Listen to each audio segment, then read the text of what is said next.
have in the form of Jennifer Kemp and Rachel Lamy, who are going to talk about the latest things going on there. And I think our sort of morning theme of metadata, persistent identifiers, machine readability will come through loud and clear once again. Well, thank you. Thank you to Tom and team for inviting us here. So I'm going to get things started, and then I will hand things over to Rachel. So we can go to the next slide, please. So I want to just start off by talking about what is in Crossdraft at the moment. We are closing in on 140 million records, and you can see the two little slivers kind of popped out at the top there. Those are peer review reports and posted content, as we call it, which includes preprints. And I think we just hit 1 million preprints. Rachel, correct me if I'm wrong on that. So these are now two of our fastest growing content types. And what's sort of interesting about that is that even though we introduce new ones and they change a bit over time, the proportions that you see in blue and red, the journals and books, have actually stayed about the same over many years at this point. And the other thing that I think is interesting is what these numbers don't tell us, what isn't included here, but I'll come back to that in a minute. So next slide, please. So what I want to talk about is kind of how things have changed over time and how they're evolving currently. So for a long time, there was really a focus on just registering outputs, just getting that DOI, getting things entered into the scholarly record with Crossdraft. And there's still a lot of focus on that. There's still a lot of emerging content types and other things that we know aren't registered. But in the last few years, there's really been more of a focus on kind of enhancing the scholarly record, providing not just the minimum of metadata that's required, and it is a fairly minimal requirement, but really taking the opportunity to describe each output as fully as possible. And I think that's kind of the stage that we're still in. But we are starting to move on to getting these individual records that we hope are, really fully described, connected up with each other through relationships. So we're all familiar with the kind of citation relationship, but these are made explicitly in the metadata, one record referencing another, and they may be things like translations and versions. And Rachel's going to talk a little bit more about this, but hopefully we're kind of moving all towards this point together. Next slide, please. And what we're working towards, hopefully as a community, is this research nexus vision. You've probably heard us talk about this a little bit. You'll hear us talk about it some more, certainly. Just again, establishing relationships among these records and really getting sort of a better map of where all of the outputs connect, whether it's funding, whether it's data, things like that. Next slide, please. And why we're talking about all this stuff, and I'm sure some of you have heard me say this before, but what's in the metadata matters so much because it is used so heavily by so many different individuals and organizations. So we see over 600 million queries a month across all of our open APIs.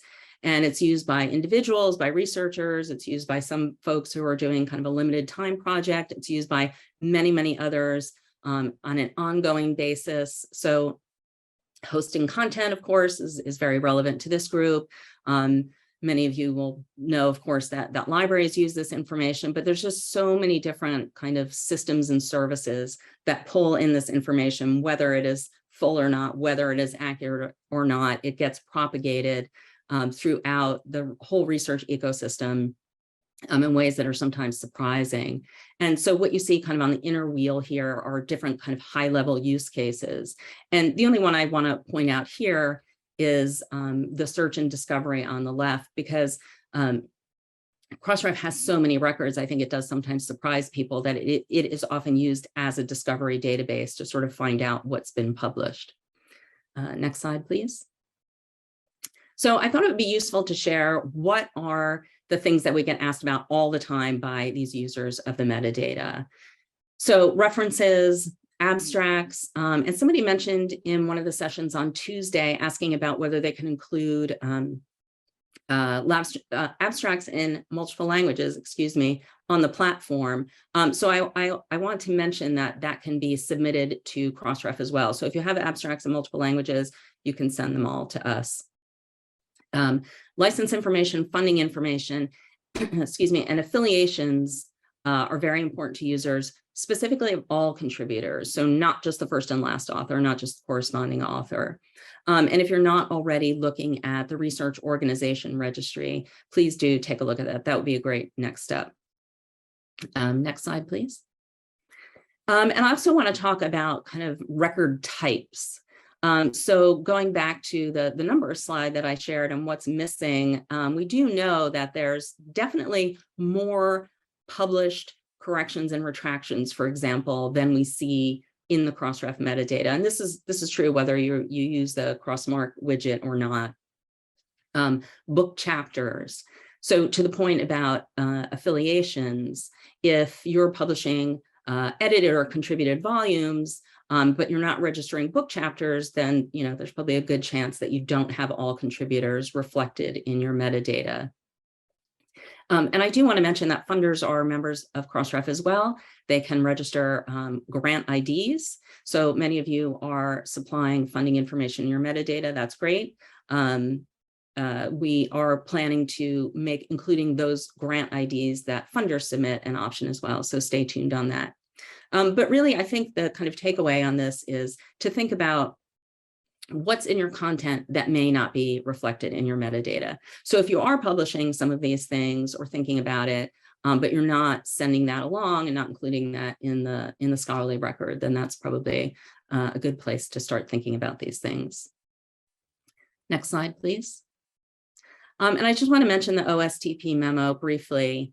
Obviously, it's big topic of conversation. That does mention all authors. That's not why I put it in the slide. We definitely hear about that from others, and this will probably be a big lift for high energy physics and some other fields that have many authors. But if you have kind of questions on this, or are kind of wondering how to approach it, please do let us know. We'd really love to get feedback on this. It's a great kind of signal from our point of view, and we realize that people will need to work through some of this, things like data citations and other things like that. But I mean, the good news is that most publishers are doing part or more of this already. So hopefully it's kind of a natural progression. Next slide, please.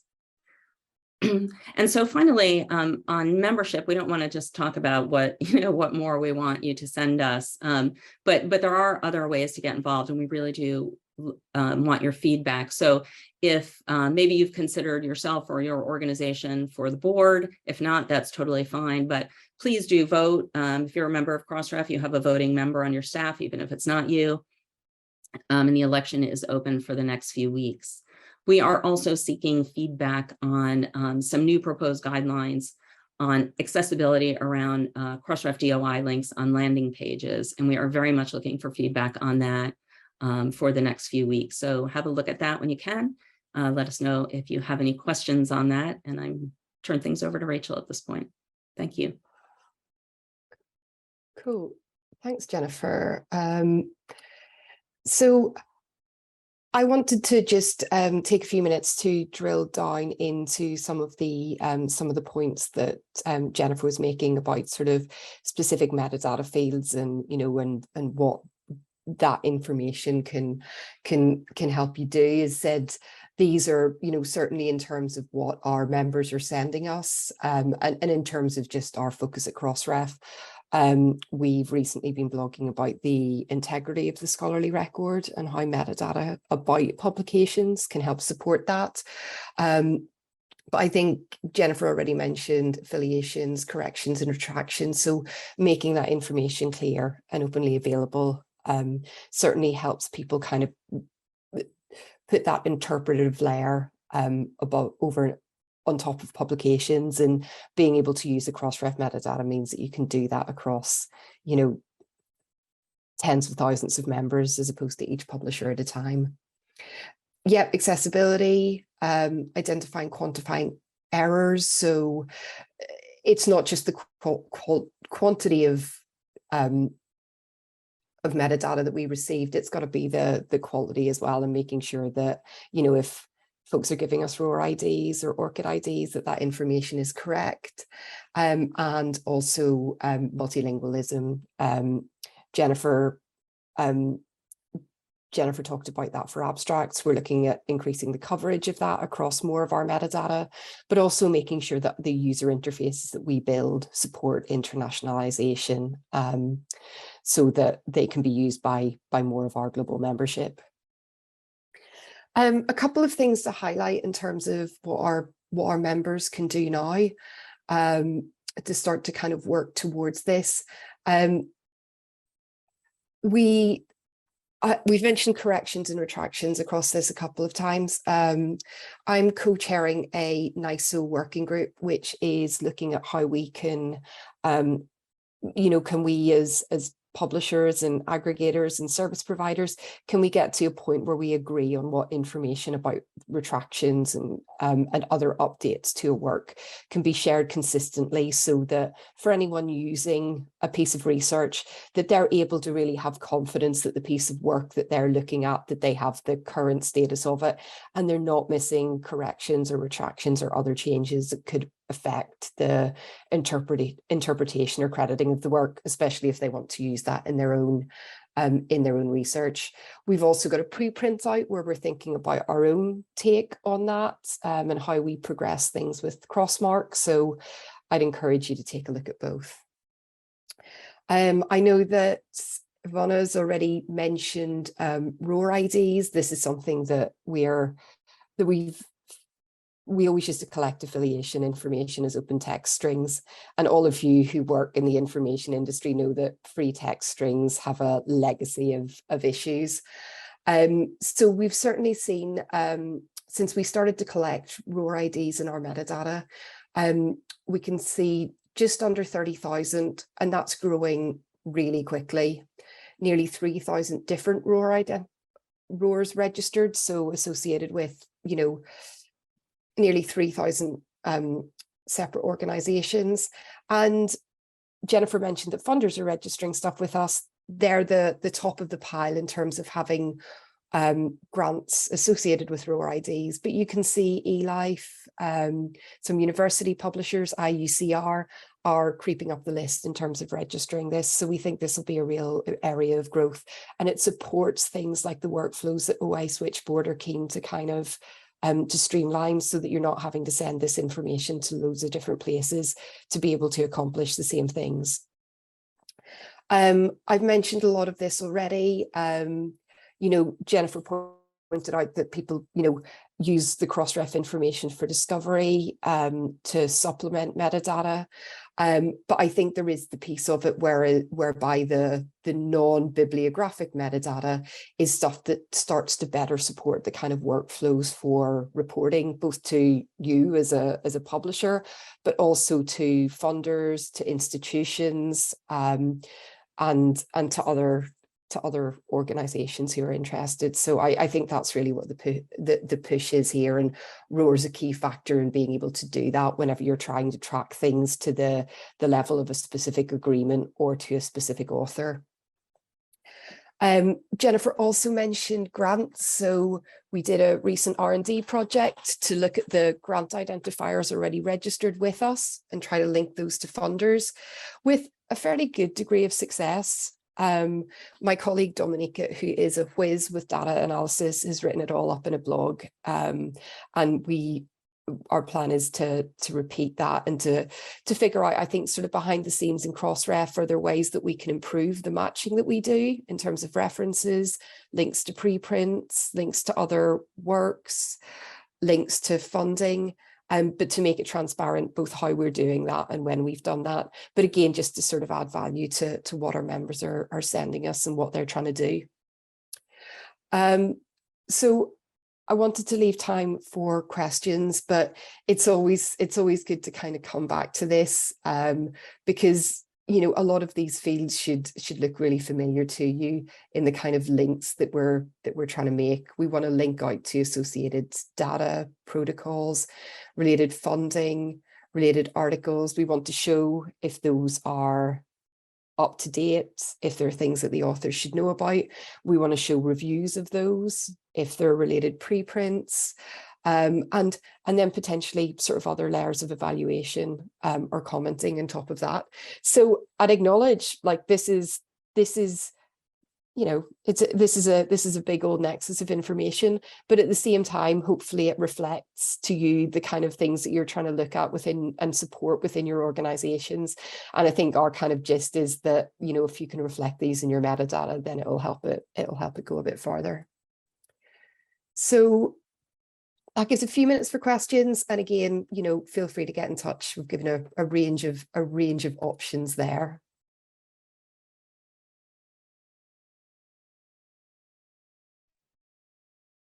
Great. Thanks so much for that.